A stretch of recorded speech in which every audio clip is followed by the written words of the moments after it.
Hello दोस्तों, आज हम लोग पढ़ने वाले हैं क्लास 12 का फिजिक्स का इलेक्ट्रोस्टैटिक्स का आगे के टॉपिक्स। जो पिछला लेक्चर आप लोगों ने देखा उसमें आपने देखा कि चार्जिंग करने के कितने मेथड्स हो सकते हैं, मतलब किसी ऑब्जेक्ट जो न्यूट्रल है, कोई ऑब्जेक्ट, उसे चार्ज करने के कितने मेथड हो सकते हैं और चार्ज अगर करते हैं किसी मेथड से तो कितना चार्ज उस पर ट्रांसफ़र हो सकता है। ये तीनों आपको कंडक्शन, इंडक्शन और रबिंग, ये तीनों के कंसेप्ट आपको अच्छे से बताए गए थे। तो जो कोई बच्चे अगर पीछे का लेक्चर नहीं देख पाए या टॉपिक ये इस कंसेप्ट को नहीं समझते हैं, वो पीछे का एक बार जाके ज़रूर देखें वीडियो को। आज हम लोग आगे बढ़ते हैं। चलिए, तो देखिए हमारे सामने सबसे पहला क्वेश्चन आज है कि who is responsible for electrification. कहने का मतलब है कि जब चार्जिंग का बात होता है, किसी मेथड से आप किसी ऑब्जेक्ट को अगर चार्ज कर देते हैं तो कौन जिम्मेदार होता है, हु इज़ रिस्पॉन्सिबल, कौन जिम्मेदार होता है इस इलेक्ट्रिफिकेशन के लिए, मतलब चार्ज उस पर आता है उसके पीछे कौन जिम्मेदार है, कौन रिस्पॉन्सिबल है। तो चलिए, इसका सिंपल सा आंसर है इलेक्ट्रॉन। इलेक्ट्रॉन्स कौन रिस्पॉन्सिबल होते हैं? इलेक्ट्रॉन्स रिस्पॉन्सिबल होते हैं। कैसे रिस्पॉन्सिबल होते हैं इलेक्ट्रॉन्स, उसे थोड़ा सा समझने की कोशिश करते हैं। हम लोग देखेंगे कि जब, चलिए देख ही लेते हैं। मान लीजिए हम लोग रबिंग करते हैं, तो आपको बताया गया था कि रबिंग इंसुलेटर्स के बीच होता है। तो जब दो ऑब्जेक्ट को, दो न्यूट्रल बॉडी को जब रब किया जाता है तो रबिंग करने के कारण एक बॉडी का इलेक्ट्रॉन दूसरे पे ट्रांसफ़र हो जाता है। किसी एक का इलेक्ट्रॉन दूसरे पे ट्रांसफ़र होता है, कभी भी पॉजिटिव चार्ज इधर से उधर ट्रांसफ़र नहीं होते। और जब मान लीजिए कि इलेक्ट्रॉन इससे इस पे ट्रांसफ़र हो गया, तो इलेक्ट्रॉन जब इसमें गया तो ये हो जाएगा नेगेटिव चार्ज, और जिससे क्या हो जाएगा पॉजिटिव चार्ज। पॉजिटिव चार्ज बनने के लिए पॉजिटिव चार्ज का ट्रांसफ़र होना जरूरी नहीं है, पॉजिटिव चार्ज बनने के लिए इलेक्ट्रॉन का भाग जाना जरूरी है ना। नेगेटिव चार्ज बनने के लिए इलेक्ट्रॉन का उसमें आना जरूरी है, और पॉजिटिव चार्ज बनने के लिए उससे इलेक्ट्रॉन का बाहर निकलना जरूरी है। पॉजिटिव चार्ज इधर से उधर कहीं नहीं जाते, पॉजिटिव चार्ज बनते हैं इलेक्ट्रॉन के ट्रांसफ़र होने के कारण, इलेक्ट्रॉन के बाहर जाने के कारण। समझ पाए? तो रबिंग के केस में भी हम लोग जानते हैं कि इलेक्ट्रॉन के ट्रांसफ़र होने के कारण ये पॉजिटिव चार्ज, नेगेटिव चार्ज देखने को मिलता है।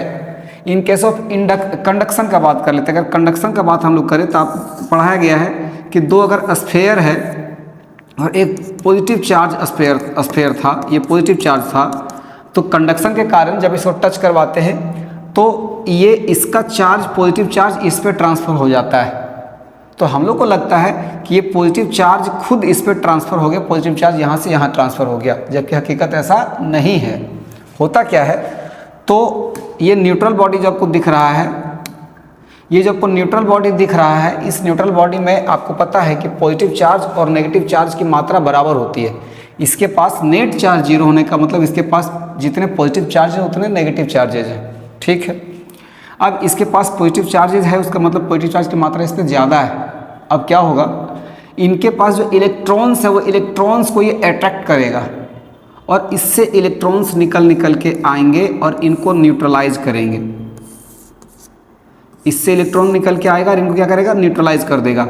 ये इलेक्ट्रॉन्स आ रहे हैं और इसको न्यूट्रलाइज कर रहे हैं।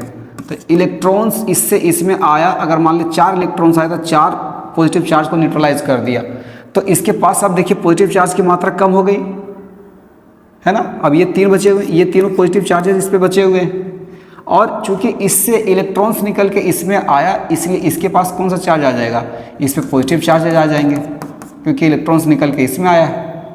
समझ पाए? तो कंडक्शन के केस में भी इलेक्ट्रॉन्स ही ट्रांसफ़र होते हैं, इलेक्ट्रॉन्स इससे निकल के पॉजिटिव चार्ज में आके इसको न्यूट्रलाइज करते हैं, मतलब इसके चार्ज को कम करते हैं और इसमें चार्ज बढ़ता दिखता है। तो हम लोग को लगता है कि चार्ज ही इससे इसमें ट्रांसफ़र हो गया, पॉजिटिव चार्ज इधर से उधर चला गया है। समझ पाए? अगर ये नेगेटिव चार्ज होता तब क्या होता, अगर मान लीजिए ये जो बॉडी है, ये बॉडी अगर नेगेटिव चार्ज होता, ये इस पर नेगेटिव चार्जेस होते और दूसरा बॉडी इसके कांटेक्ट में आ जाता कंडक्शन के लिए, तो क्या होता, तो इस पर नेगेटिव चार्ज का मतलब इसके पास इलेक्ट्रॉन्स की मात्रा ज़्यादा है, और इलेक्ट्रॉन्स इसके पास ज़्यादा, तो इसी का इलेक्ट्रॉन ट्रांसफ़र किस पे हो जाएगा, उस पे हो जाएगा। तो जब इसका इलेक्ट्रॉन उस पर ट्रांसफ़र होगा तो इसके पास इलेक्ट्रॉन की कमी हो जाएगी, मतलब नेगेटिव चार्ज इसका घटेगा और उस पर नेगेटिव चार्ज बढ़ जाएगा। तो हम लोग को लगेगा कि इसी का नेगेटिव चार्ज, मतलब यहाँ पर भी देखिए कि इलेक्ट्रॉन्स ही ट्रांसफर के उस पर गया हुआ है। तो कंडक्शन हो या रबिंग हो, उसी तरह इन केस ऑफ इंडक्शन, जब इंडक्शन की बात हम लोग करते हैं, इसे मैं मिटा देता हूँ।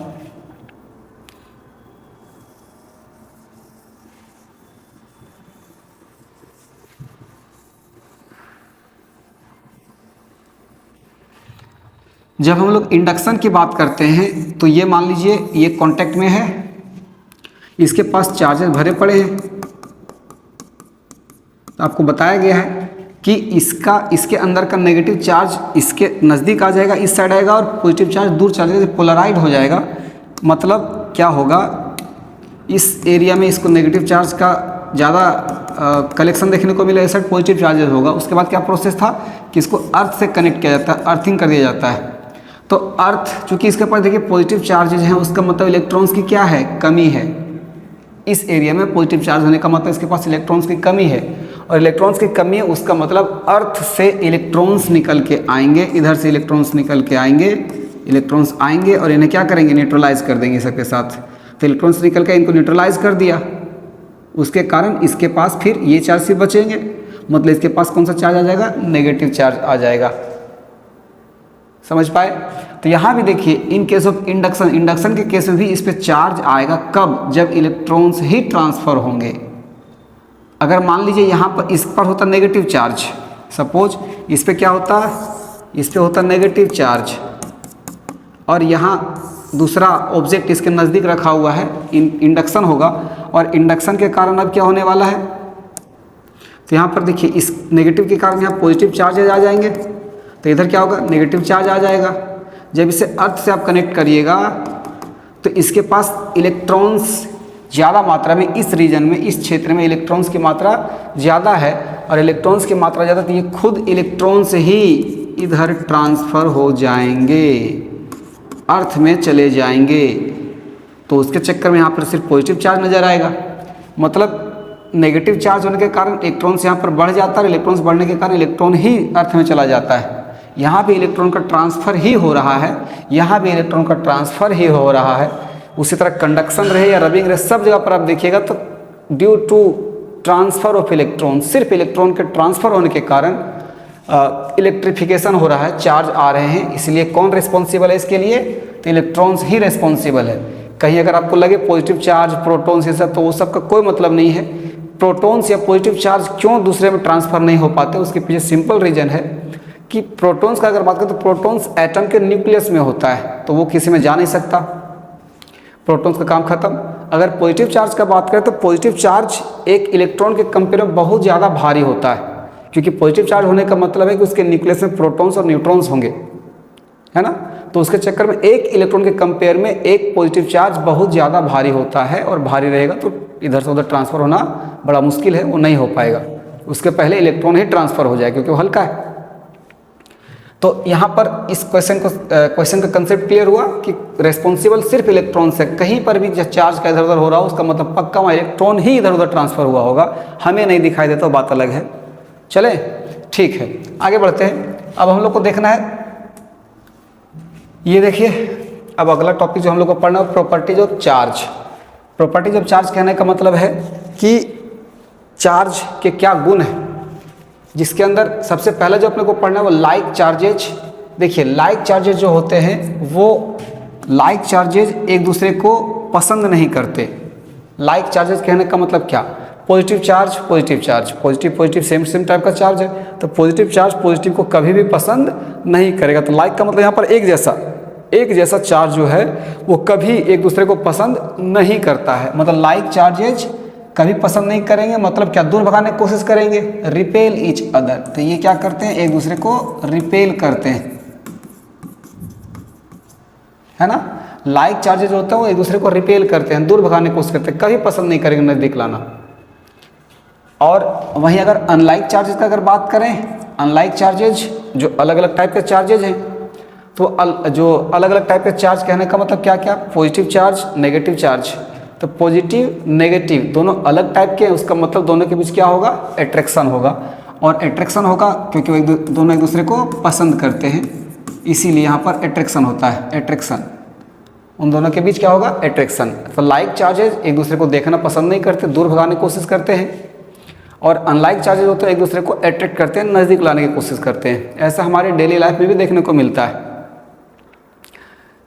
जैसे आप किसी तरह का कोई बिजनेस आप कर रहे हैं, मान ली दुकान ही चला रहे हैं आप, और जो दुकान आप चला रहे हैं वही दुकान, वही सामान बेचने वाली दुकान बगल में भी अगर आ जाए तो आप उसे कभी भी पसंद नहीं करेंगे। लाइक एक जैसा दोनों का बिजनेस है तो फिर आप दोनों के बीच में कभी भी दोस्ती या कभी भी अट्रैक्शन नहीं होगा, हमेशा एक दूसरे से दुश्मनी बना कर रखेंगे आप हमेशा चाहेंगे कि वो कभी दूर हो जाए, कहीं और चला जाए, या उसका बिजनेस ठप हो जाए, ख़राब हो जाए, ख़त्म हो जाए, ये आप चाहेंगे। तो वही है, दुनिया में भी ऐसे ही चलता है। जो एक जैसे हैं वो पक्का उनके बीच रिपल्सन होता है, कभी भी पसंद नहीं करते। और अलग अलग टाइप का रहा, जैसे आप चला रहे हैं, मान लीजिए कपड़े का दुकान आप चला रहे हैं और बगल में जूते चप्पल का दुकान वाला आ गया, आपको कोई दिक्कत नहीं होगा और आप फ़ायदा चाहेंगे। आप चाहेंगे कि जो कपड़ा खरीदने आएगा वो जूता चप्पल भी खरीद के हो सकता जाएगा, देखेगा तो उनके बीच अट्रैक्शन, क्योंकि अलग अलग टाइप के, समझ पाए। तो दुनिया में सेम टाइप का रहेगा तो पक्का है कि उनके बीच रिपल्सन होगा, और डिफरेंट टाइप के रहेंगे तो उनके बीच अट्रैक्शन होगा। बस वैसा ही आपको ध्यान रखना है कि लाइक चार्जेज एक जैसा चार्ज रहेगा, पॉजिटिव रहेगा तो रिपेल करेगा, नेगेटिव है तो भी रिपेल करेगा, क्योंकि दोनों एक जैसे हैं। पॉजिटिव और नेगेटिव रहा तो अट्रैक्ट करेगा। ठीक है, चलिए अब देखते हैं अगला, क्वांटाइजेशन ऑफ चार्ज। ये बड़ा इंपॉर्टेंट प्रॉपर्टी है, क्वांटाइजेशन ऑफ चार्ज। इसका मतलब क्या होता है, तो चलिए इसको समझने के लिए हम लोग अगले पेज पे चलते हैं। क्वांटाइजेशन ऑफ चार्ज कहने का मतलब ये है कि जैसा भी हम लोगों ने कुछ देर पहले देखा कि कहीं पर भी चार्ज अगर होता है या जाता है, प्रोड्यूस होता है, तो वहाँ पर इलेक्ट्रॉन ही वो कारण है, इलेक्ट्रॉन के चक्कर में वो चार्ज प्रोड्यूस होता है। तो मान के चलिए कि ये एक बॉडी है और दूसरा बॉडी ये रहा, इसके पास पॉजिटिव चार्जेस भरे पड़े थे बहुत सारे, और जब इसके पास पॉजिटिव चार्ज बहुत ज़्यादा मात्रा में है और जब ये इसके कांटेक्ट में आया, दोनों को टच करवाए, तो टच कराने के कारण आपको पता है कि यहाँ पर इस पर पॉजिटिव चार्जेस दिखने लगेंगे। मतलब क्या, जब ये दोनों के बीच कांटेक्ट होगा, दोनों कांटेक्ट में आएंगे, तब इसके पास चार्जेस की मात्रा कम होने लगेगी और इसके पास चार्ज की मात्रा बढ़ने लगेगी। यही ना होगा, मतलब कुछ चार्ज इसका इस पर ट्रांसफ़र हो जाता है। तो ये जो भी चार्ज ट्रांसफ़र होता है तो हम लोग को दिखा उसे, लेकिन हकीकत में क्या है, इसका इलेक्ट्रॉन निकल के इस पे आया, मतलब इलेक्ट्रॉन के कारण ही ये चार्ज इधर से इधर आया है। ठीक है, इसमें इलेक्ट्रॉन निकल के इधर आए थे, इसलिए पॉजिटिव चार्ज उस पर जाता हुआ आपको दिखा, है ना। चलिए आगे अब देखते हैं कि इससे इस पे इलेक्ट्रॉन निकल के अगर आता है, अगर एक इलेक्ट्रॉन निकल के आता है, इससे इस पे कितना इलेक्ट्रॉन निकल के आया, एक इलेक्ट्रॉन। तो अगर एक इलेक्ट्रॉन निकल के आता है तो कितना चार्ज इस पर लेके आएगा, मतलब इस पर पॉजिटिव चार्ज बनाएगा, इस पर नेगेटिव चार्ज, तो इस पर कितना पॉजिटिव चार्ज बनेगा अगर इलेक्ट्रॉन यहाँ से भागता है। तो आप जानिए कि एक इलेक्ट्रॉन जो है उस पर जो चार्ज होता है, एक इलेक्ट्रॉन पर चार्ज, उसे हम लोग ई से डिनोट करते हैं। ध्यान दीजिएगा, ये ई पर माइनस लगा, उसका मतलब इलेक्ट्रॉन का रिप्रेजेंट कर रहा, मतलब एक इलेक्ट्रॉन, और ये है 1e का मतलब एक इलेक्ट्रॉन पर आने वाला चार्ज। तो अगर एक इलेक्ट्रॉन यहाँ से ट्रांसफ़र किया तो एक इलेक्ट्रॉन पर चार्ज होता है 1.6 × 10⁻⁻19 कूलम।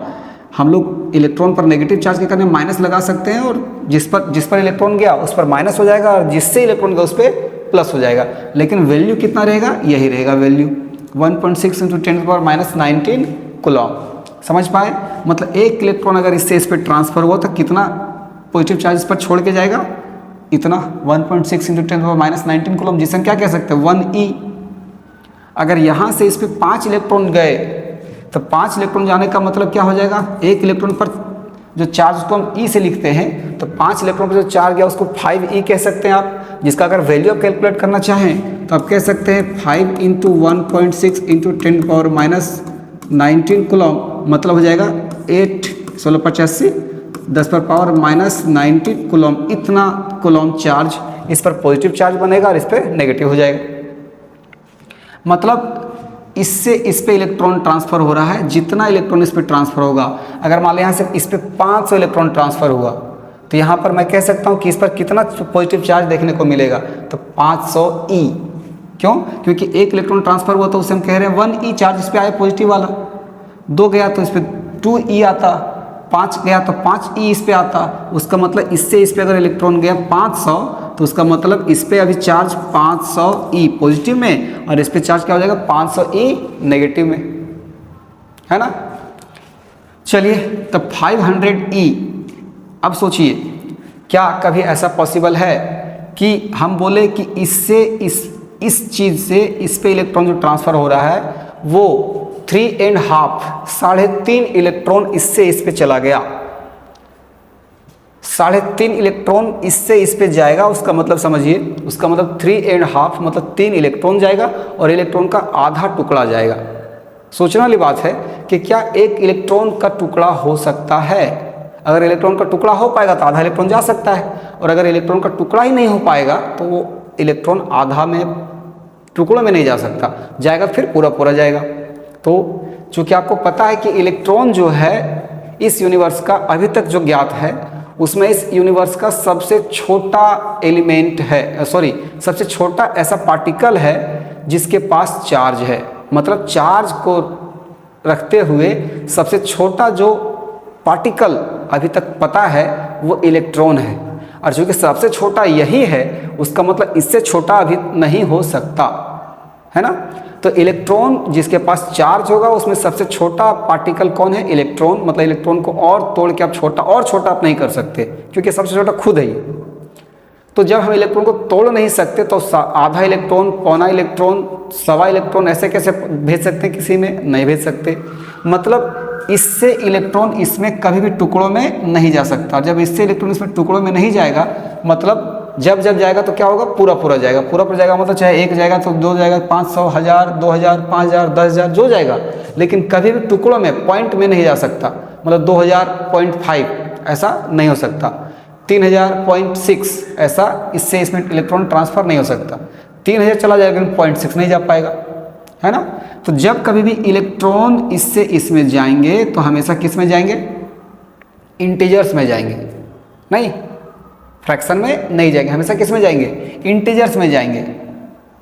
और आप देखें कि अगर 500 इलेक्ट्रॉन इस पे जा रहा है तो 500 ई इस पे चार्ज आ रहा है। तो अगर n इलेक्ट्रॉन इससे इस पे ट्रांसफ़र हुआ, n यहाँ पर क्या हो सकता है? तो n यहाँ पर क्या होगा? इंटीजर्स, क्योंकि यहाँ पर नंबर ऑफ इलेक्ट्रॉन्स हमेशा इंटीजर में होंगे, है ना।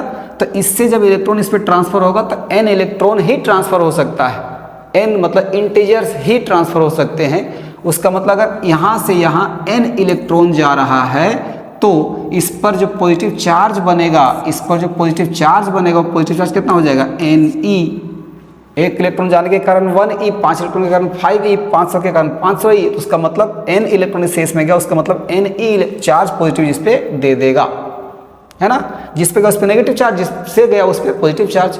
तो इस पर पॉजिटिव चार्ज कितना आ जाएगा? Ne। इस पर कितना चार्ज आ जाएगा? माइनस, मतलब इस पर पॉजिटिव Ne और इस पर कितना चार्ज आ जाएगा? -Ne, है कि नहीं। मतलब हम कह सकते हैं कि कोई भी ऑब्जेक्ट पर कोई ऑब्जेक्ट पर अगर चार्ज आया है तो पक्का कि इलेक्ट्रॉन के ट्रांसफर होने के कारण आया होगा। अब इलेक्ट्रॉन कभी भी जब कभी भी ट्रांसफर होगा तो इंटीजर्स में ट्रांसफर होगा। तो हम कह सकते हैं कि किसी पर अगर चार्ज होगा तो वो चार्ज Ne होगा। n का मतलब इंटीजर, यहाँ n का मतलब क्या है? इंटीजर, है ना। तो जब कभी भी चूंकि इलेक्ट्रॉन ट्रांसफर इंटीजर में होंगे तो पक्का है कि उस पर जो चार्ज आएगा वो n को e से मल्टीप्लाई करने पर ही आ सकता है। अगर जिस पर गया उसका निकालना है तो यहाँ पर माइनस लगाएंगे, जिससे गया उस पर निकालो तो प्लस लगाएंगे। मतलब प्लस या माइनस कुछ भी होगा लेकिन वैल्यू Ne होगा, जहाँ n का मतलब क्या है? इंटीजर। समझ पाए? तो किसी भी ऑब्जेक्ट पर अगर आपको चार्ज कैलकुलेट करना हो, टोटल चार्ज, तो आप कैलकुलेट कैसे करेंगे? तो आप पता कर लीजिए नंबर ऑफ इलेक्ट्रॉन्स कितना ट्रांसफर हुआ है, जो आपका n कहलाएगा, और एक इलेक्ट्रॉन पर जो चार्ज है उसे हम जिसे E कहते हैं, E का वैल्यू आपको दे दिया गया ये वाला। तो नंबर ऑफ इलेक्ट्रॉन्स बताइए और एक इलेक्ट्रॉन का चार्ज, दोनों को मल्टीप्लाई करके निकाल सकते हैं उस पर टोटल चार्ज कितना है ना। ये n क्या है? नंबर ऑफ इलेक्ट्रॉन्स, और ये क्या है? E, एक इलेक्ट्रॉन का चार्ज। समझ पाए ना। n का मतलब नंबर ऑफ इलेक्ट्रॉन्स, तो ये जो आपका है Q बराबर NE, यहाँ पर हम इसको अगर लैंग्वेज में कहना चाहे तो कह सकते हैं कि किसी ऑब्जेक्ट पर जो चार्ज है वो चार्ज इंटीग्रल मल्टीपल होता है किसका, E का, है ना। E मतलब एक इलेक्ट्रॉन का चार्ज, उसका इंटीग्रल मल्टीपल होता है। तो यही कहा गया, इसी को कहा गया quantization of charge. Quantization of charge कहने का मतलब किसी ऑब्जेक्ट पर जो टोटल चार्ज है वो E का इंटीग्रल मल्टीपल होगा, और ये चार्ज कभी भी E का हमेशा क्या होगा, E का इंटीग्रल मल्टीपल, कभी भी फ्रैक्शन मल्टीपल नहीं आ सकता। अब सोचिए अगर कोई ऑब्जेक्ट का चार्ज आपको दिया गया हो और पूछा जाए कि क्या बताइए वो चार्ज जो दिया गया वो सही है गलत है, तो हम क्या करेंगे, हम नंबर ऑफ इलेक्ट्रॉन्स कैलकुलेट कर लेंगे n। अगर नंबर ऑफ इलेक्ट्रॉन्स n जो आया उस चार्ज के कारण वो अगर इंटीजर्स में है उसका मतलब जो चार्ज देगा वो चार्ज पॉसिबल है, लेकिन अगर नंबर ऑफ इलेक्ट्रॉन्स फ्रैक्शन में आ गए उसका मतलब कि वो चार्ज जो उस पर दिया गया वो गलत है, वो सही चार्ज नहीं है ना। तो चार्ज सही है गलत है उसे चेक कैसे करेंगे, तो हम नंबर ऑफ इलेक्ट्रॉन्स कैलकुलेट करेंगे। नंबर ऑफ इलेक्ट्रॉन्स कैलकुलेट होगा, अपने आप चार्ज सही है या गलत वो पता चल जाएगा, समझे। तो इससे रिलेटेड कुछ क्वेश्चंस, उस क्वेश्चंस को देख लेते हैं। चलिए यहाँ पर क्या है, how many electrons has to be removed from a body to charge it by 1 coulomb. मतलब कोई बॉडी आपको दिया गया, एक बॉडी आपको दिया गया है, इस बॉडी पर 1 कूलम चार्ज लाने के लिए इससे कितने इलेक्ट्रॉन्स को रिमूव करना पड़ेगा, कितने इलेक्ट्रॉन्स को बाहर भगाना पड़ेगा। तो क्वेश्चन है आपको क्या कि कितने इलेक्ट्रॉन, नंबर ऑफ इलेक्ट्रॉन्स आपको काउंट करना है। तो यहाँ पर हमको क्या करना है, नंबर ऑफ इलेक्ट्रॉन्स पता नहीं है, हमको यही कैलकुलेट करना है।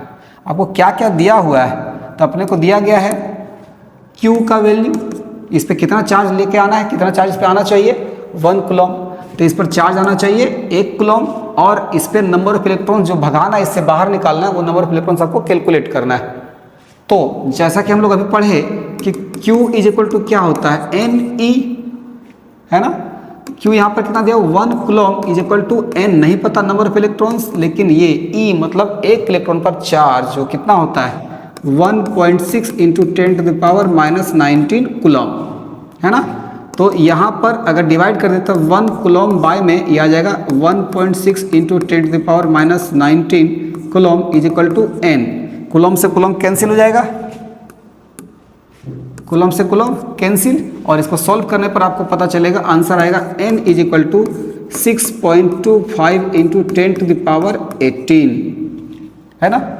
मतलब क्या हुआ कि इतने इलेक्ट्रॉन्स 6.25 इंटू 10⁻18 जो बहुत बड़ा वैल्यू है, क्योंकि 10⁻18 समझ रहे हैं आप बहुत बड़ा वैल्यू होगा, तो इतने नंबर ऑफ इलेक्ट्रॉन्स, अच्छा किन्हीं किन्हीं को लग रहा होगा कि शायद ये फ्रैक्शन में है, आप गलतफहमी में ना पड़े, यहाँ पॉइंट में आपको भले दिख रहा है लेकिन 10⁻18 है, 2 0 यहाँ से कट जाएगा, क्या दिक्कत है, ये एक इंटीजर वैल्यू है, और यहाँ पर इंटीजर वैल्यू बहुत बड़ा है, मतलब जो भी है, लेकिन इतना वैल्यू, इतने इलेक्ट्रॉन्स इससे अगर निकाले जाएंगे तो इस पर चार्ज कितना आएगा 1 कूलम चार्ज आएगा, है ना। तो हम लोग कह सकते हैं कि एक कूलम चार्ज के लिए 1 कूलम चार्ज तब आएगा जब हम इतने इलेक्ट्रॉन को भगाएंगे, फिर इतना इलेक्ट्रॉन कहीं से लेके आएंगे तो नेगेटिव चार्ज, भगा देंगे तो पॉजिटिव चार्ज। मतलब कह सकते हैं कि 1 कूलम चार्ज आपको चाहिए तो आपको 6.25 इंटू 10⁻⁻19 इलेक्ट्रॉन्स, सॉरी मिस्टेक हुआ,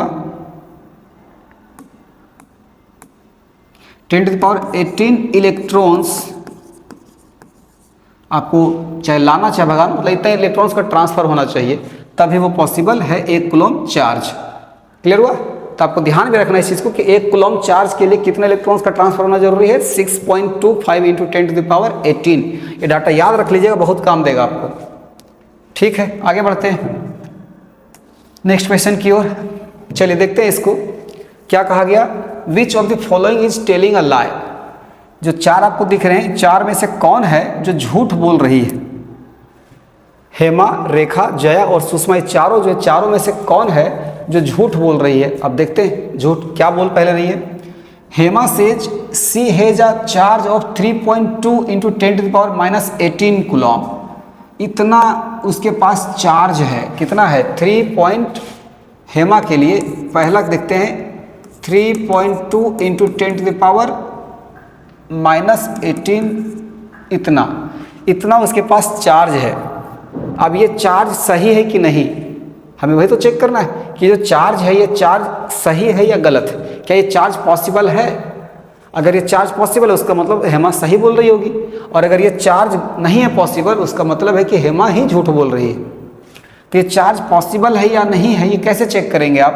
तो ये चार्ज की पॉसिबिलिटी चेक करने के लिए हमें नंबर ऑफ इलेक्ट्रॉन्स कैलकुलेट करना पड़ेगा। नंबर ऑफ इलेक्ट्रॉन्स अगर इंटीजर में आ जाएंगे उसका मतलब है वो चार्ज पॉसिबल है, और नंबर ऑफ इलेक्ट्रॉन्स अगर इंटीजर में नहीं आए तो चार्ज पॉसिबल नहीं है। तो चलिए यहाँ पर आपको Q मिल चुका है, Q is equal to NE होता है, ठीक है। तो N बराबर N इज इक्वल टू क्या, Q बाय में E, है ना। तो Q का मतलब क्या 3.2 इंटू 10⁻⁻18 और बाय में E का मतलब आप जानते हैं 1.6 इंटू 10⁻⁻19। चलिए कैलकुलेट कर लेते हैं। तो कट जाएगा 2 बार में, ये 2 टाइम्स, और यहाँ पर जब ये ऊपर जाएगा तो आ जाएगा -18 और +19, एक बढ़ जाएगा ना, 2 इंटू 10⁻+19 और -18 हो जाएगा 1, मतलब 10⁻1 का मतलब 10। तो 10 दूनी कितना आ जाएगा 20, 20 इलेक्ट्रॉन्स, है ना, 20 इलेक्ट्रॉन्स। एक मतलब यहाँ पर जो इलेक्ट्रॉन्स आया, नंबर ऑफ इलेक्ट्रॉन्स वो किस में आया, इंटीजर में आया हुआ है। उसका मतलब जो हेमा है वो झूठ नहीं बोल रही है, हेमा बिल्कुल सही बोल रही है। चलिए वो इनोसेंट है। रेखा का बात कर लेते हैं। तो इसका भी चार्ज जो दिया उस चार्ज को कैलकुलेट कर लेते हैं। तो हमको नंबर ऑफ इलेक्ट्रॉन्स ही तो कैलकुलेट करना है। तो 6.4 इंटू 10⁻⁻16 अब बाय में 1.6 इंटू 10⁻⁻19 सॉल्व कर लीजिए। 4 बार में कट जाएगा ये, 16 चौक 64, और ये ऊपर जब जाएगा तो 16, ये ऊपर 19, 10 पर पावर 3 आ जाएगा। उसका मतलब 4000, ये भी आपका क्या है, इंटीजर्स में है। उसका मतलब जया रेखा भी क्या है, सही है, रेखा भी झूठ नहीं बोल रही है।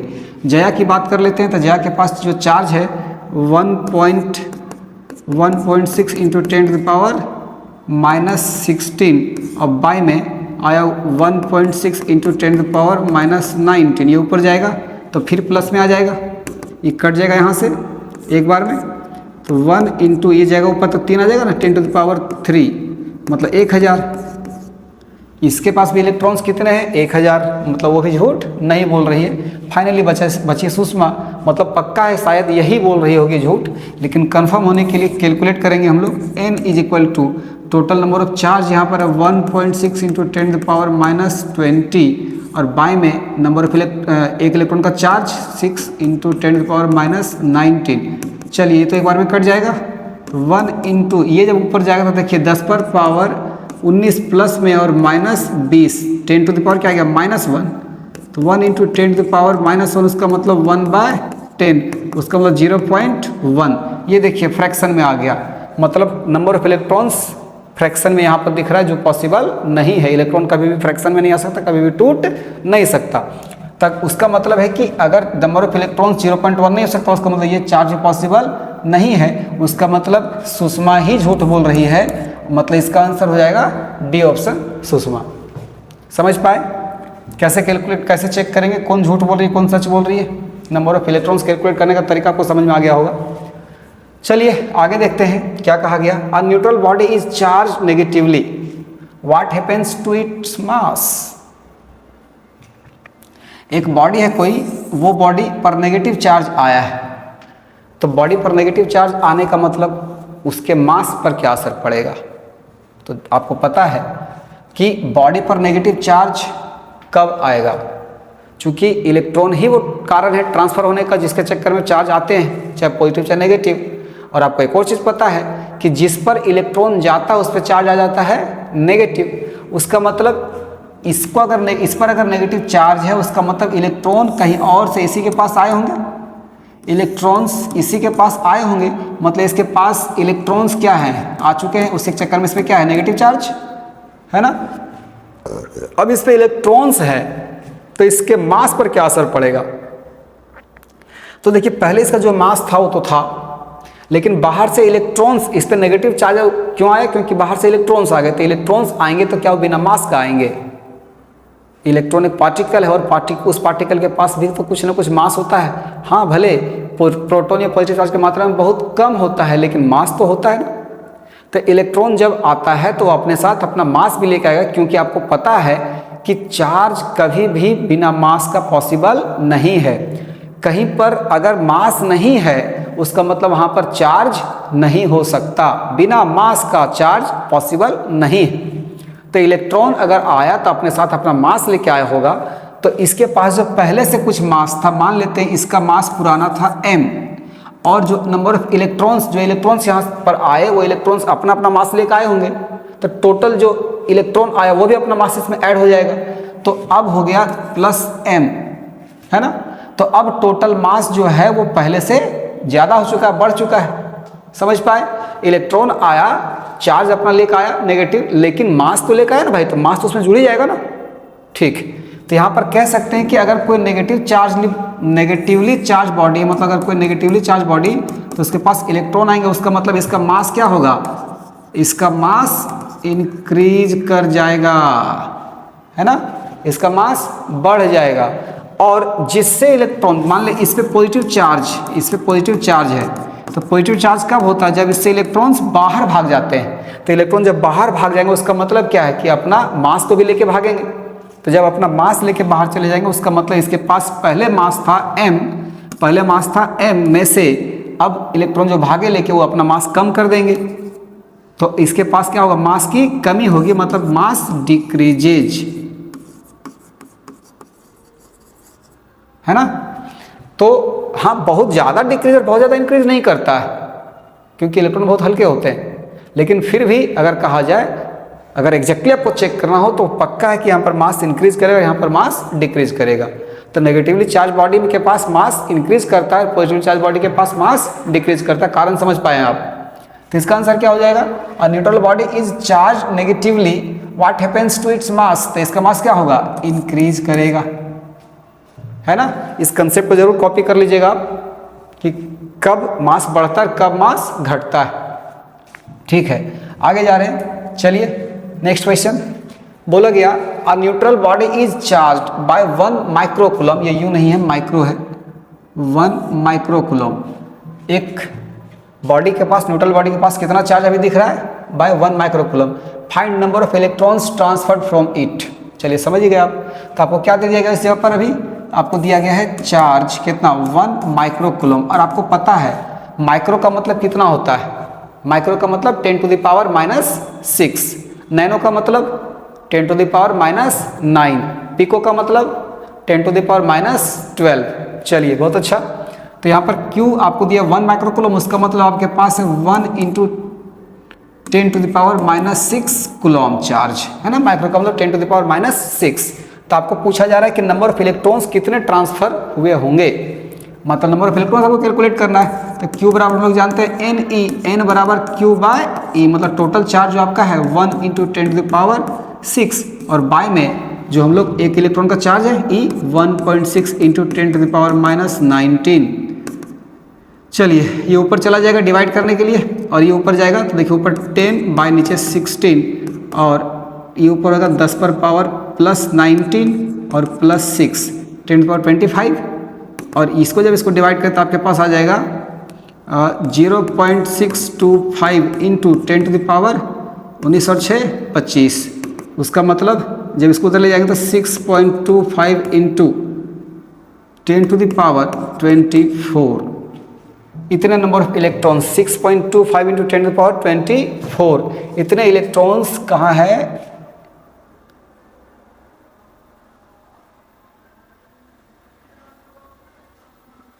लगता है मिस्टेक हुआ। यहाँ पर ध्यान दीजिए, इस जगह पर माइक्रो का मतलब 10⁻⁻6 मैंने यहाँ पर प्लस में कर दिया, मिस्टेक हमसे हुआ, 10⁻⁻6 है ना। तो -6 मतलब यहाँ पर माइनस हो जाएगा, इस जगह पर माइनस हो जाएगा। तो 19 में 6 गया तो 13, ये हो जाएगा आपका 13, और 13 यहाँ पर 12 10⁻क्या 12, 6.25 × 10⁻12, है ना। इतने नंबर ऑफ इलेक्ट्रॉन्स होंगे, ये आपका रहा फर्स्ट ऑप्शन नंबर ए, है ना। देखिए इतना लंबा प्रोसेस है, एक सिंपल वे हमारे पास है, एक सही सिंपल तरीका हमारे पास कि आप चार्ज कितना था 1 माइक्रोकूलम, 1 माइक्रो का मतलब 10⁻⁻�6 कूलम, है ना। हम लोग जानते हैं कि 1 कूलम के लिए कितने इलेक्ट्रॉन्स होते हैं, 6.25 इंटू 10⁻18 इलेक्ट्रॉन्स, है ना। कुछ देर पहले बताया था आपको ये कि 1 कूलम रहेगा उसका मतलब इतने इलेक्ट्रॉन्स होंगे। तो यहाँ पर जितना कूलम रहेगा उसको इससे मल्टीप्लाई कर देंगे नंबर ऑफ इलेक्ट्रॉन्स निकालने के लिए। तो अगर 1 कूलम पे इतना इलेक्ट्रॉन तो 10⁻⁻6 कूलम पर कितना इलेक्ट्रॉन, तो 6.25 इंटू 10⁻18 के साथ मल्टीप्लाई कर देंगे 10⁻⁻6 को, तो डायरेक्ट आंसर दे देगा ये 6.25 इंटू 10⁻12। ये देखिए सिंपल तरीका, अगर आपको याद है कि 1 कूलम पर इतने इलेक्ट्रॉन्स होते हैं तो जितना कूलम बोलेगा उसको डायरेक्टली हम इससे मल्टीप्लाई कर देंगे, है ना। तो अगर आपको कहा जाए कि 5 कूलम का मतलब कितना इलेक्ट्रॉन होगा, तो अब 1 कूलम का इतना इलेक्ट्रॉन, तो 5 को इससे मल्टीप्लाई कर दीजिए। जितने आपको कहा जाएगा, मान लो आपको कहा गया 1 नैनो कूलम पर कितना इलेक्ट्रॉन होंगे, तो यहाँ पर जो माइक्रो था वहाँ पर नैनो आ जाएगा, मतलब 10⁻⁹ तो इसके साथ किसको मल्टीप्लाई कर देंगे, 10⁻⁹ को। समझ पा रहे हैं आप, ठीक है। तो आगे बढ़ते हैं। चलिए देखिए अगला क्वेश्चन हमारे पास है, charge on alpha particle. Alpha particle पर कितना चार्ज होता है, ठीक। तो आपको भी पता है अल्फा पार्टिकल का मतलब क्या, अल्फा पार्टिकल इसका मतलब क्या, तो आपको पता है इसका मतलब होता है हीलियम के न्यूक्लियस। हीलियम का मतलब जानते हैं, मैं थोड़ा इसे एक्सप्लेन कर दे रहा हूँ। हीलियम जिसके पास 2 इलेक्ट्रॉन होते हैं, हाइड्रोजन हीलियम, याद है 2 इलेक्ट्रॉन, मतलब पहला सेल जो इसका होता है पूरी भरा होता है, ठीक। और अगर 2 इलेक्ट्रॉन तो सेंटर इसके पास प्रोटॉन की संख्या भी 2 ही होती है। इसके पास कितना होता है, 2 प्रोटॉन होते हैं यहाँ, और बाहर का होता है 2 इलेक्ट्रॉन होता है ना। अगर इनके दोनों इलेक्ट्रॉन्स को रिमूव कर दिया जाए, इनको भगा दिया जाए, तो भगाने के कारण इसके पास इलेक्ट्रॉन अब नहीं रहेगा। तो इलेक्ट्रॉन जब इससे निकलेगा तो पक्का पॉजिटिव चार्ज छोड़ के जाएगा, क्योंकि आप पढ़े हो कि जिससे इलेक्ट्रॉन जब बाहर जाता है उसके पास पॉजिटिव चार्ज बना के जाता है। तो इससे कितने इलेक्ट्रॉन्स बाहर निकलेंगे, 2 इलेक्ट्रॉन्स बाहर निकलेंगे। और जब इलेक्ट्रॉन्स बाहर निकलेंगे तो बन जाएगा ये हीलियम पर 2+, और इसी को कहते हैं अल्फा पार्टिकल। इसी को क्या बोलते हैं, अल्फा पार्टिकल, है ना। तो हीलियम से जब 2 इलेक्ट्रॉन बाहर चले जाते हैं तो बन जाता है He2+, और यही कहलाता है अल्फा पार्टिकल। तो इसके पास कितना चार्ज होगा, तो ये बनने के लिए कितना इलेक्ट्रॉन को बाहर भागना पड़ा, 2 इलेक्ट्रॉन को। उसका मतलब 1 इलेक्ट्रॉन का चार्ज आप जानते हैं, तो अगर 2 इलेक्ट्रॉन का चार्ज अगर मैं पूछूँ तो 2 ही हो जाएगा। उसका मतलब 2 इंटू 1.6 इंटू 10⁻⁻19 कूलम, और इसका वैल्यू हो जाएगा 3.2 इंटू 10⁻⁻19 कूलम। मतलब अल्फा पार्टिकल पर कितना चार्ज होता है, तो 3.2 इंटू 10⁻⁻19 कूलम, इतना चार्ज होता है एक अल्फा पार्टिकल पर, हीलियम 2+ आयन पर। हीलियम का न्यूक्लियस कहलाता है ये, ठीक है। चलिए आगे समझते हैं। देखिए ये बड़ा अच्छा क्वेश्चन है, ये बहुत ही अच्छा क्वेश्चन है, ध्यान दीजिएगा। क्या कहा गया, when a soap bubble is negatively charge then its size. Soap bubble क्यों दिया गया, क्योंकि आपको पता है ये सोप है, मतलब साबुन का जो बबल है वो बबल, और हल्का सा अगर उस पर अट्रैक्शन, मतलब हल्का सा उसका सरफेस जो एरिया उस पर सरफेस एरिया में अगर हल्का सा अट्रैक्शन तो सिकुड़ने का मतलब सिकुड़ सकता है। और अगर उस वहाँ रिपल्सन जैसा हो तो वो थोड़ा सा फैल सकता है, बहुत ज़्यादा नहीं फैल सकता, वजह सिकुड़ने सकता, लेकिन फिर भी हल्का इधर उधर हो सकता है। तो इसीलिए यहाँ पर सोप बबल का उपयोग किया गया। क्या कहा गया, अगर सोप बबल पर नेगेटिव चार्ज दे दिया जाए, पहले मान लीजिए इसका साइज इतना था, और इस पर जब नेगेटिव चार्ज आ जाएगा तो नेगेटिव चार्ज आने के कारण पूरे सरफेस एरिया पर क्या आ जाएगा, नेगेटिव चार्ज। और चूंकि पूरे सोप बबल के हर पॉइंट पर आपको नेगेटिव चार्ज नजर आएंगे, तो उसका मतलब नेगेटिव के बीच में क्या होगा, रिपल्सन होगा। तो जो सरफेस पर जो नेगेटिव चार्ज हैं वो चार्ज एक दूसरे को रिपेल करके दूर भगाने की कोशिश करेंगे। उसका और हर एक चार्ज जो है वो एक दूसरे को दूर करने की कोशिश करेगा, और उसके चक्कर में जो सरफेस है वो सरफेस थोड़ा सा और बड़ा होगा, फैलेगा, है ना, रिपल्सन के कारण। नेगेटिव चार्ज जो है वो पूरा पूरा रिपल्सन होगा उनके बीच, रिपल्सन के चक्कर में थोड़ा सा और दूर फैलने की कोशिश करेंगे, उनके बीच गैप बनाने की कोशिश करेंगे वो, उसके चक्कर में सरफेस एरिया थोड़ा सा इसका बढ़ जाएगा, और सरफेस एरिया बढ़ेगा उसका मतलब क्या है, इसका रेडियस बढ़ जाएगा, साइज बढ़ जाएगा, है ना। तो सोप बबल के पास अगर नेगेटिवली चार्ज आता है उसका मतलब क्या होगा, इसका साइज इंक्रीज करेगा, है ना। अच्छा सर, नेगेटिव चार्ज आया तब इंक्रीज करेगा, पॉजिटिव चार्ज रहेगा तो क्या पॉजिटिव चार्ज के बीच अट्रैक्शन होता है क्या, नहीं, नेगेटिव चार्ज के बीच रिपल्सन के कारण ये हुआ था। पॉजिटिव चार्ज रहेगा पूरे पे तो पॉजिटिव चार्ज के बीच में भी तो रिपल्सन ही होता है, वो भी तो चाहेगा दूर भागना। तो पॉजिटिव चार्ज अगर सरफेस पे है तो वो एक दूसरे को दूर करने की कोशिश करेगा, उसके चक्कर में वहां भी साइज इंक्रीज करेगा। तो सोप बबल पर चाहे नेगेटिव चार्ज हो या पॉजिटिव चार्ज हो, चार्ज कोई भी हो, वो पक्का उसका साइज क्या होगा, इंक्रीज करेगा। ध्यान रहेगा, नेगेटिव चार्ज हो और पॉजिटिव चार्ज हो, दोनों में से कोई भी चार्ज है तो यही है, उसका साइज क्या होगा, इंक्रीज होगा। ठीक है, चलिए अच्छा अगला क्वेश्चन है हमारे पास, why do paper pieces attracted towards a comb, मतलब कंघी जो है कंघी के नज़दीक, अगर आप कॉम को, कंघी को, या पेन आपके पास जो है पेन प्लास्टिक का होता है, तो उसको अगर आप अपने बाल से रगड़ने के बाद पेपर का जो छोटा छोटा टुकड़ा है, उन छोटे टुकड़ों के नज़दीक उसको लेके जाइए तो देखिएगा वो पेपर का टुकड़ा उसके नज़दीक में आ जाता है, मतलब अट्रैक्शन वहाँ पर वो उसको खींचने की कोशिश करता है, खींचता भी है, उठा भी लेता है, ऊपर उठाइएगा तो उठा लेगा उसको। तो ये क्यों होता है, तो इस क्वेश्चन का आंसर मैं जो पिछला वीडियो था, वो पिछला वीडियो में हम सबसे लास्ट में दिए हैं, ये आप इसका आंसर आपको वहाँ से मिल जाएगा, वहाँ पर जाकर एक बार आप देख लीजिएगा। चलिए आगे बढ़ते हैं। अच्छा, कूलॉम्स लॉ, थोड़ा सा जो प्रॉपर्टीज हम लोग पढ़ रहे थे, प्रॉपर्टीज में सबसे पीछे क्वांटाइजेशन ऑफ चार्ज जो हमने पढ़ा था, और क्वांटाइजेशन ऑफ चार्ज के बाद देखिए एक प्रॉपर्टी हमारा रह गया था, कंजर्वेशन ऑफ चार्ज। ये कंजर्वेशन ऑफ चार्ज हम लोग थोड़ा सा स्टडी कर लेते हैं, क्या है इसका मतलब, ये प्रॉपर्टीज क्या था। तो कंजर्वेशन ऑफ चार्ज का मतलब क्या होता है कि चार्ज, अगर एक आइसोलेटेड बॉडी की बात किया जाए, आइसोलेटेड बॉडी आप समझ रहे हैं, उसका मतलब क्या है कि वो एक ऐसा बॉडी होगा जिससे ना तो चार्ज किसी और में जा सकता है, ना किसी और से इसमें आ सकता है, अगल बगल के एटमॉस्फेयर से, अगल बगल की चीज़ों से उसका कोई मतलब नहीं हो, तो उसे कहते हैं आइसोलेटेड बॉडी। ठीक है, तो अगर एक आइसोलेटेड बॉडी और आइसोलेटेड बॉडी पर चार्ज कुछ पड़ा हुआ है, तो वो चार्ज ना तो अपने मन से घटेगा ना तो बढ़ेगा, अगल बगल तो जा ही नहीं सकता क्योंकि आइसोलेटेड है, उसका मतलब उसका चार्ज जितना है उतना ही कांस्टेंट रह जाएगा।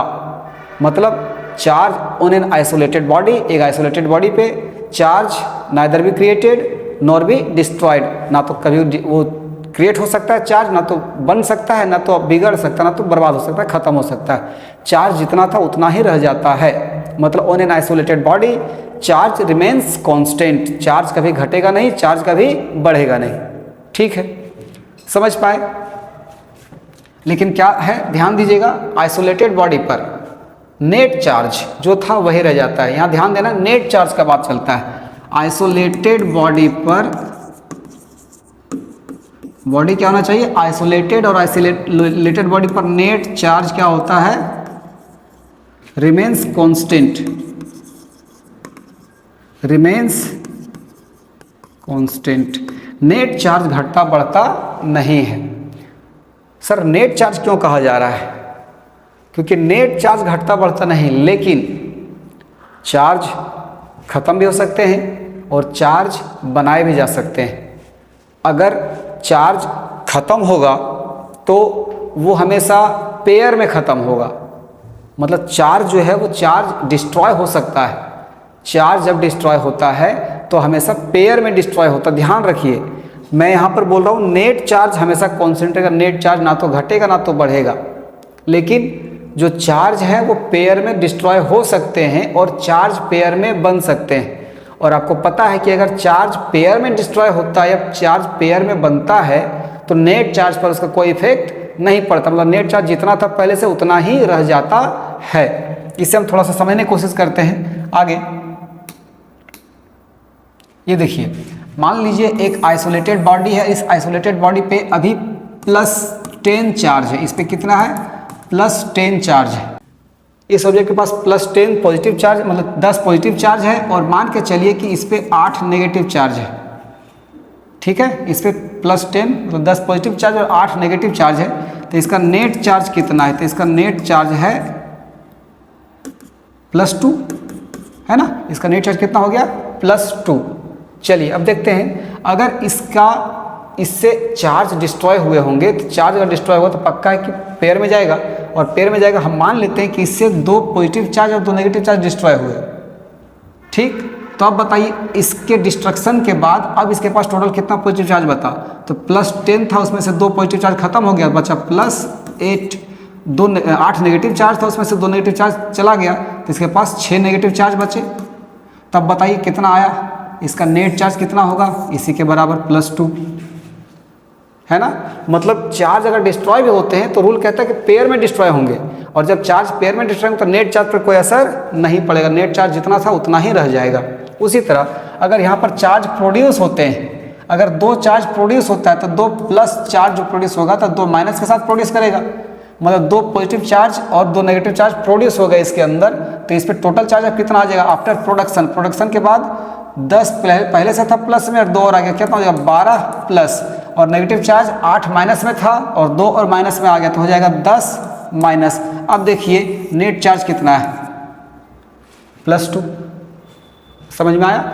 तो चार्ज ये नहीं कह सकते कि चार्ज डिस्ट्रॉय नहीं होता और चार्ज बनता नहीं है, चार्ज डिस्ट्रॉय होता है, पेयर में डिस्ट्रॉय होता है, चार्ज बनता भी है, पेयर में बनता है।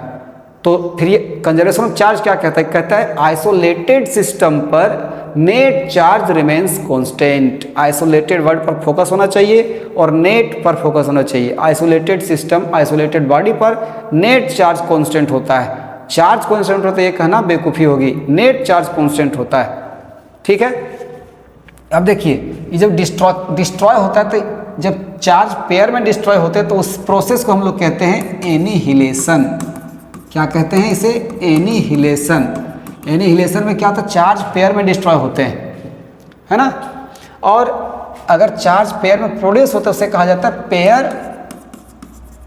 Pair production. ये 2 अलग अलग टर्म्स हैं। एनिहिलेशन का मतलब चार्ज पेयर में डिस्ट्रॉय होगा, पेयर प्रोडक्शन का मतलब चार्ज पेयर में प्रोड्यूस होगा। इन दोनों केस में चार्ज डिस्ट्रॉय भी हो रहा है, चार्ज बन भी रहा है, लेकिन नेट चार्ज पर कोई असर नहीं पड़ रहा। तो कंजर्वेशन ऑफ चार्ज हमेशा याद रहे, आइसोलेटेड बॉडी होना चाहिए और उस पर नेट चार्ज कांस्टेंट होता है, नेट चार्ज, ठीक है। चलिए तो प्रॉपर्टी सारे हम लोग फिनिश कर लिए। अब आगे बढ़ते हैं हम लोग, अगला जो टॉपिक हम लोग था वो कूलॉम्स लॉ था।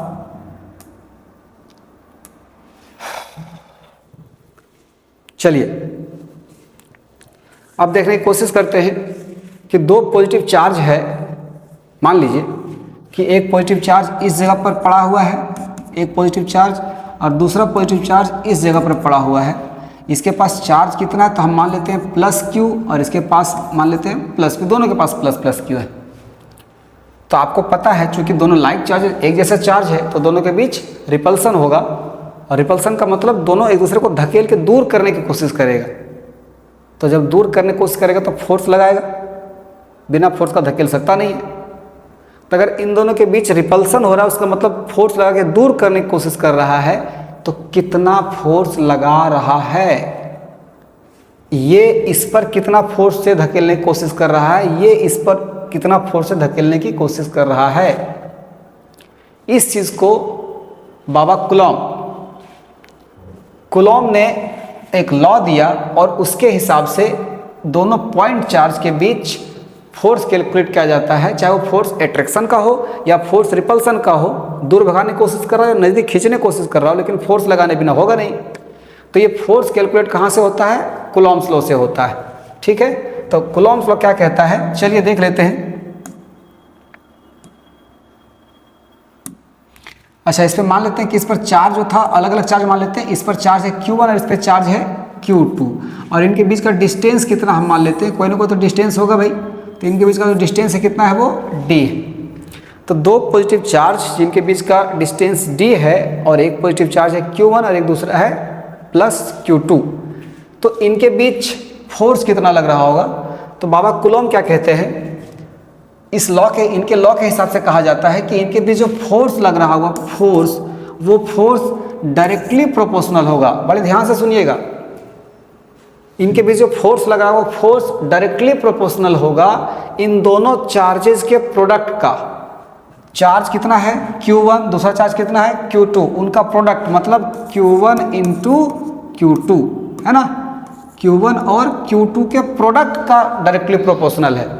खाली Q1 का डायरेक्टली प्रोपोर्शनल और Q2 का डायरेक्टली प्रोपोर्शनल नहीं, Q1 Q2 दोनों के प्रोडक्ट का डायरेक्टली प्रोपोर्शनल। मतलब कि अगर इनका प्रोडक्ट 5 गुना हो गया तो फोर्स भी 5 गुना हो जाएगा। इनका प्रोडक्ट अगर आधा हो गया तो फोर्स भी आधा हो जाएगा। आपको पता है डायरेक्टली प्रोपोर्शनल का मतलब जितना टाइम्स ये बढ़ेगा उतना टाइम ये भी बढ़ेगा, जितना टाइम ये घटेगा उतना टाइम ये भी घटेगा। इधर का मतलब इनका प्रोडक्ट, कोई एक चार्ज नहीं, याद रहे प्रोडक्ट। जितना टाइम्स ये प्रोडक्ट चेंज करेगा उतना टाइम इसका फोर्स भी चेंज करेगा। समझ पाए? क्लियर हुआ? ठीक है। तो पहला ये स्टेटमेंट था कि उनके प्रोडक्ट का डायरेक्टली प्रोपोर्शनल होता है फोर्स। दूसरा बात कहा गया कि जो फोर्स है उन दोनों के बीच, वो फोर्स जो है वो उन दोनों के बीच जो डिस्टेंस है वो डिस्टेंस का स्क्वायर का इनवर्सली प्रोपोर्शनल होता है। तो इन दोनों के बीच डिस्टेंस कितना है d, तो d जो है d का स्क्वायर का इनवर्सली बोला, उसका मतलब 1 लगेगा और ये है ना। तो इसका मतलब क्या समझे आप? इनवर्सली बोला, इनवर्सली का मतलब समझते हैं आप उल्टा। मतलब अगर डी स्क्वायर घटेगा तो फोर्स बढ़ेगा और डी स्क्वायर अगर बढ़ेगा तो फोर्स घटेगा, उल्टा इनवर्सली प्रोपोर्शनल। समझते हैं आप इस सब चीज़ को? तो यहाँ पर ध्यान रखना है डिस्टेंस जाने पर फोर्स नहीं, डिस्टेंस का स्क्वायर के डायरेक्ट इनवर्सली प्रोपोर्शनल है।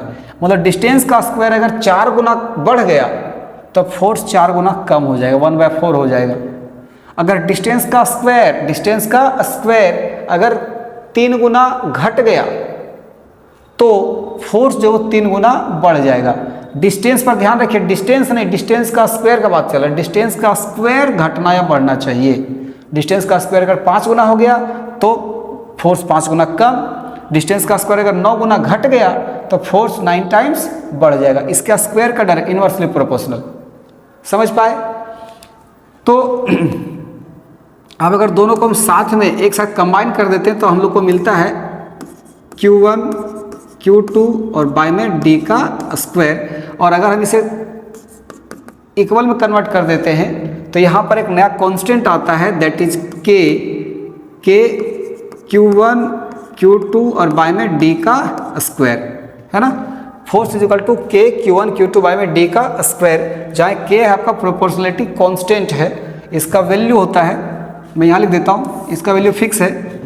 K का वैल्यू इस जगह पर होता है 9 × 10⁹ न्यूटन मीटर स्क्वायर पर कूलम स्क्वायर। ठीक है, ये K का वैल्यू हम इसको और आगे किसी और भी बदलने की कोशिश करेंगे परमिटिविटी वगैरह में। बाकी आगे यहाँ पर देखिए K का एक फॉर्मूला है परमिटिविटी के रेस्पेक्ट में 1/4πε0। इसलिए ये फॉर्मूला बदल जाता है और बदल के हो जाता है F is equal to 1/4πε0 Q1 Q2 by में D का स्क्वायर। हम इसे भी ध्यान रख सकते हैं, हम इसे भी ध्यान रख सकते हैं। ठीक है, अब ये जो टर्म आपको दिख रहा है एप्सिलॉन0, इसे हम लोग पढ़ेंगे, परमिटिविटी है ये फ्री स्पेस का। हम इसे अभी इसके बाद वाले टॉपिक में इसको कवर करेंगे। ठीक है, तो पहले यहाँ पर समझने की कोशिश करते हैं इसका मतलब क्या है। फॉर्मूला समझ में आ गया? ये हमारा फॉर्मूला है फोर्स निकालने के लिए, K जिसका वैल्यू आपके सामने है और Q1 Q2 दोनों चार्ज का प्रोडक्ट और बाय में D का स्क्वायर। ठीक है, चलिए तो इसका मतलब समझते हैं ये जो मैंने कहा।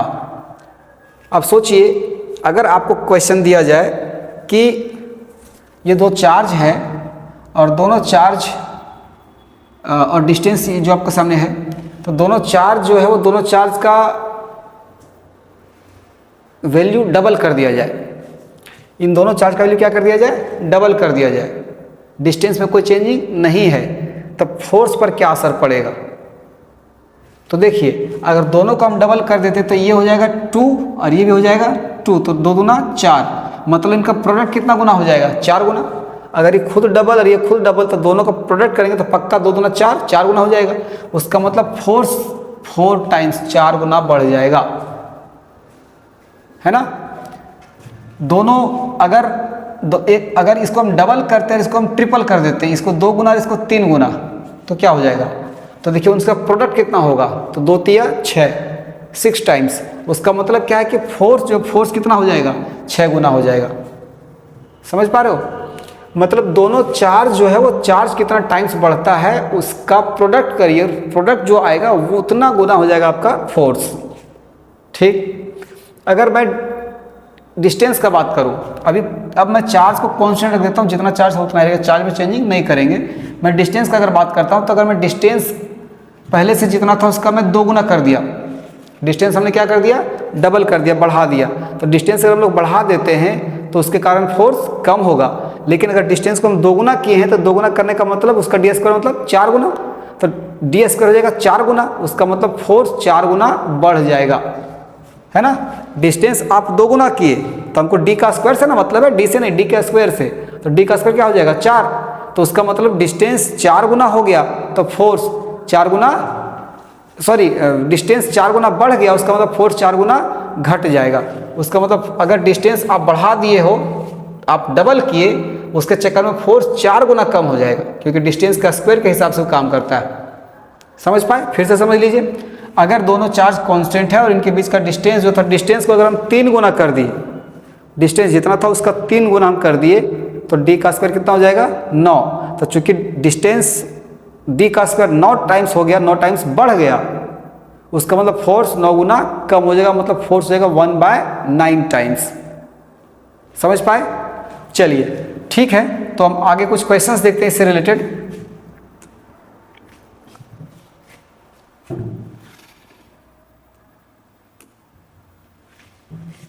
चलिए इस जगह पे आते हैं, क्या कहा गया, 2 point charges are separated by a distance d repel each other with a force of 4 newton. 2 point charge आपको दिया गया है और दोनों पॉइंट चार्ज के बीच डिस्टेंस जो भी है, डिस्टेंस d दे रहा है, यहाँ पर डिस्टेंस कितना है d है, और फोर्स कितना लग रहा है अभी 4 न्यूटन का। If distance between them is change to 2d, देखिए वही बात आया, चार्ज पर कोई असर, चार्ज पर कोई चेंजिंग नहीं देखने को मिले, लेकिन डिस्टेंस कितना हो गया, पहले कितना था डिस्टेंस d था, कितना हो गया 2d। तो डिस्टेंस अगर आप बढ़ा देते हैं, तभी हमने समझाया कि डिस्टेंस अगर हम बढ़ा देते हैं, 2 गुना कर देते हैं, तो d का स्क्वायर कितना होगा 4, जो डिस्टेंस था उसका स्क्वायर मतलब 4 टाइम्स हो जाएगा। तो डिस्टेंस का स्क्वायर जो डी स्क्वायर 4 टाइम्स हो गया, 4 गुना बढ़ गया, उसका मतलब फोर्स 4 गुना कम हो जाएगा। तो पहले फोर्स कितना था 4 न्यूटन, चूंकि डी का स्क्वायर जो है ये 4 टाइम्स हो चुका है, उसका मतलब फोर्स जो है वो 1/4 हो जाएगा। तो फोर्स पहले कितना था 4 न्यूटन, तो 4 न्यूटन कितना आ जाएगा 1 न्यूटन, मतलब इसका आंसर क्या हो जाएगा 1 न्यूटन। समझ पा रही है? डिस्टेंस 2 गुना करने के चक्कर में स्क्वायर होने पर 4 गुना हो गया, और स्क्वायर 4, उसका मतलब फोर्स हो जाएगा 1/4, इसलिए 4 का 1/4 हो गया 1 न्यूटन। ठीक है, नेक्स्ट क्वेश्चन पे चलते हैं।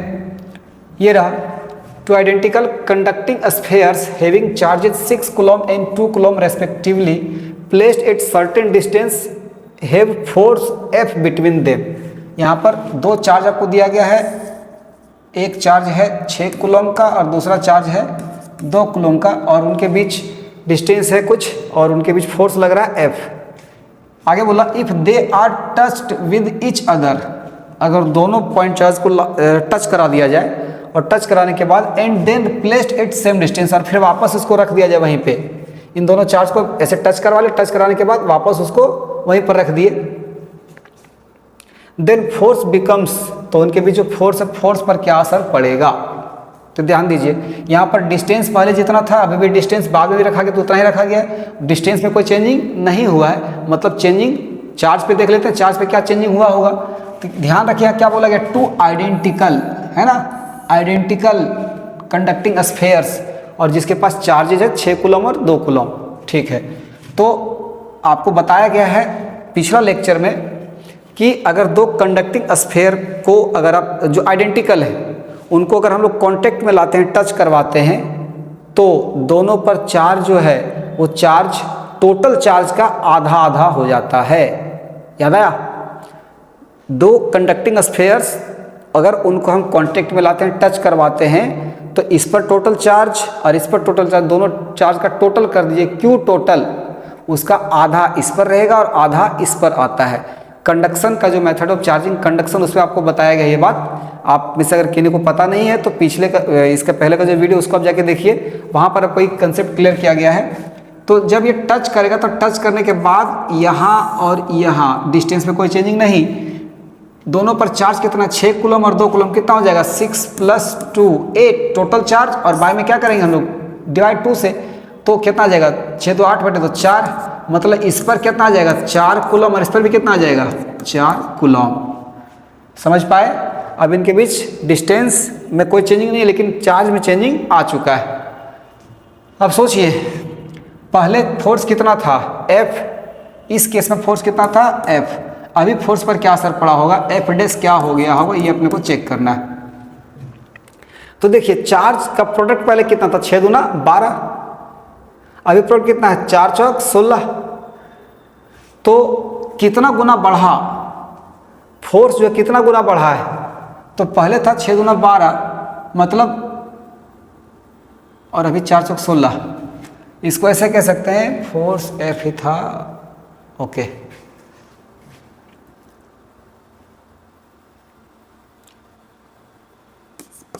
F डैश बाय में F इज इक्वल टू, जो चार्ज पहले था, अभी नया चार्ज आपका 4 चौक 16 और बाय में 6 दूना 12, 4 से कटे 4 3 12, 4 चौक 16, मतलब 3, यहाँ F डैश निकल के आएगा 4/3F, जो आंसर में नहीं है, लगता है मिस्टेक हुआ है कहीं।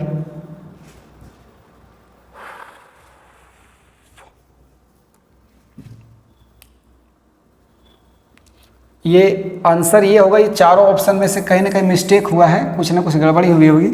4/3 ये होगा 4/3F, शायद टाइपिंग मिस्टेक रह गया हो।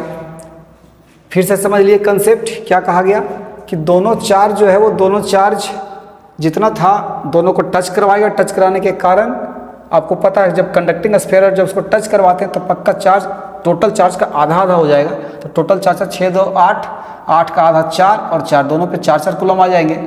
अब उसके चक्कर में फोर्स पर क्या असर पड़ेगा, तो पहले फोर्स मतलब नया फोर्स व पुराना फोर्स का रेशियो निकाल सकते हैं हम लोग, तो F डैश बाय F निकल के आ जाएगा। अभी का चार्ज आपका है 4 चौक 16 प्रोडक्ट में, और पहले था 6 दूना 12, निकल गया 4/3, उसका मतलब जो F डैश आएगा वो 4/3F आएगा।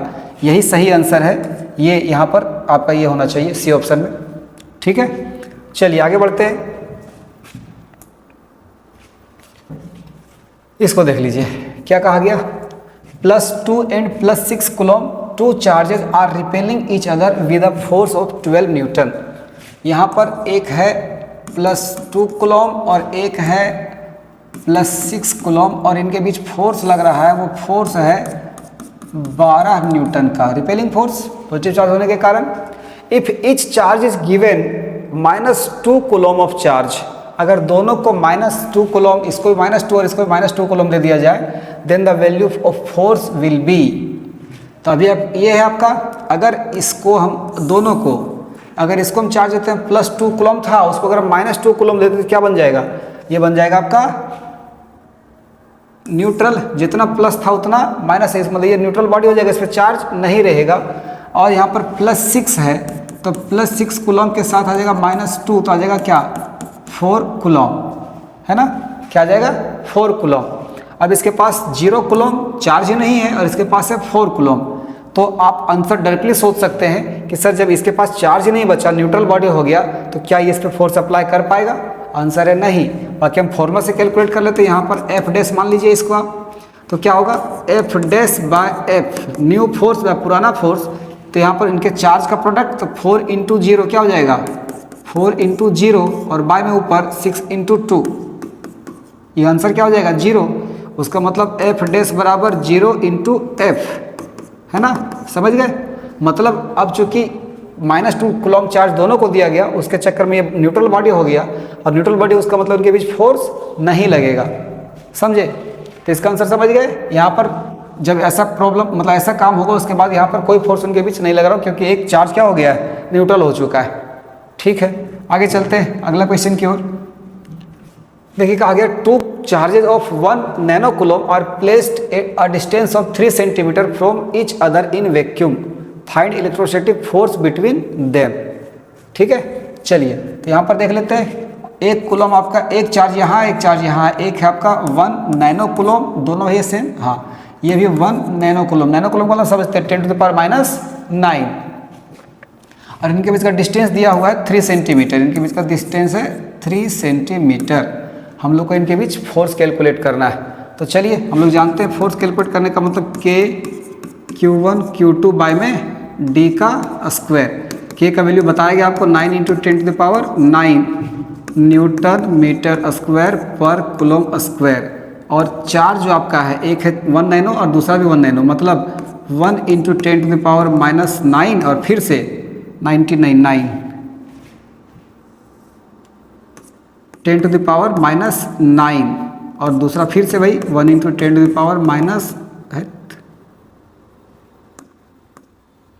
10⁻⁹ ठीक। और बाय में D का स्क्वायर है, D मतलब यहाँ पर 3 सेंटीमीटर था।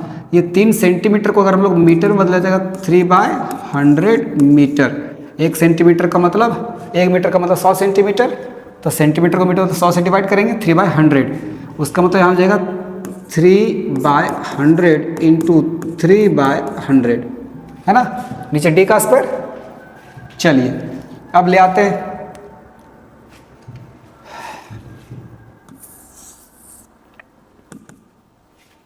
तो इसको कैलकुलेट करते तो आ जाएगा 9 आ जाएगा ऊपर, 9 × यहाँ पर देखिए 10⁻⁻⁹ और ये 9 क्या हो जाएगा, वो सबको कैंसिल कर देगा, बचा 10⁻⁻⁹ ऊपर में 10⁻⁹ और बाय में नीचे आ जाएगा 3 × 9, नीचे 9 और बाय में 10⁻⁴ जो घूम के ऊपर चल जाएगा 10⁻⁴ न्यूटन। उसका मतलब आ जाएगा 9 कट गया, यहाँ पर आ गया 10⁻⁻5 न्यूटन। इतना फोर्स 10⁻⁻5 बहुत कम फोर्स है, लेकिन इतना फोर्स इन दोनों पॉइंट चार्ज के बीच लगेगा। समझ पाए, क्योंकि चार्ज बहुत कम था और इनके बीच डिस्टेंस भी बहुत कम है। नैनो कूलम बहुत कम चार्ज होने के चक्कर में ये फोर्स बहुत कम आया। ठीक है, आगे बढ़े। चलिए अगला क्वेश्चन हमारे सामने देखिए, 2 point charges A and B having charge +Q and -Q respectively are placed at certain distance apart and force between them is F। एक +Q चार्ज है और एक -Q चार्ज है, एक +Q चार्ज और एक -Q चार्ज।